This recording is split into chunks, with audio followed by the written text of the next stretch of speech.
Hello everyone, Geek Hybrid here, coming to you with a video talking about choosing one asset class. So this series of videos is going to be talking about sticking to one asset class, like one stock, one forex pair, one futures asset, or what have you.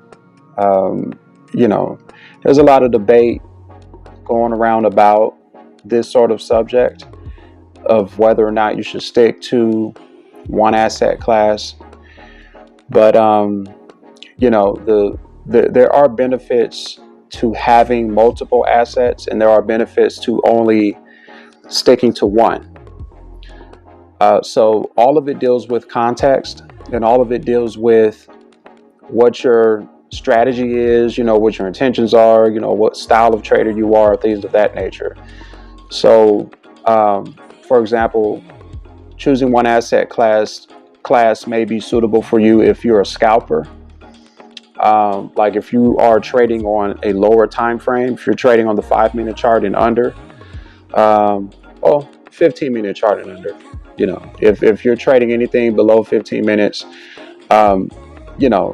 you should stick to one asset class, because flipping around from one forex pair to another forex pair, from one stock to another stock, to this to that, having 20 different assets on your wish list, or your watch list rather, it just gets chaotic after a while. So it's best for you to just deal with one asset class if you are trading on a lower time frame. And dealing with one asset class, enables you to deal with the characteristics of that asset class. Now, when I say this, let me give you an FYI. First of all, everything moves the same. Up, down, sideways, all of them, okay? So it doesn't matter which one you look at, all the charts are the same, all of the corrections and all the impulse waves, they're all the same, but they all have different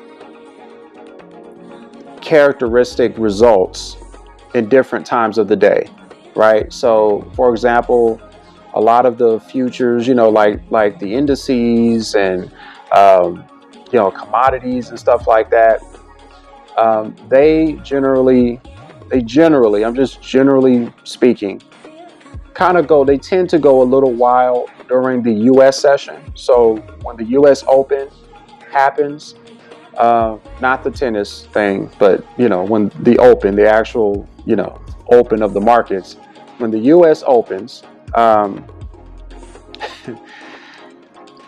there are a bunch of characteristics and forms of volatility that come with that.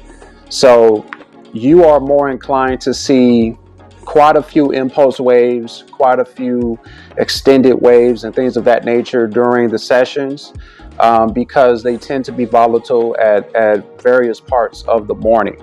Okay.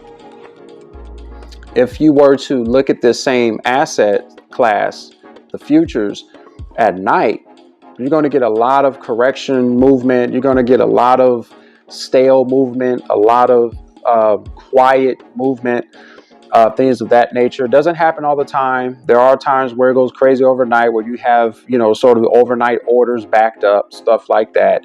So it happens. But I'm just saying, when you are dealing with one asset class, you are generally dealing with one characteristic of the asset class, so you can get a feel for how it behaves at what part of the day, at what time of the day, and things of that nature. And this is true with all of them. This is true with indices. This is true with forex. This is true with stocks. They all have their different characteristics throughout the day.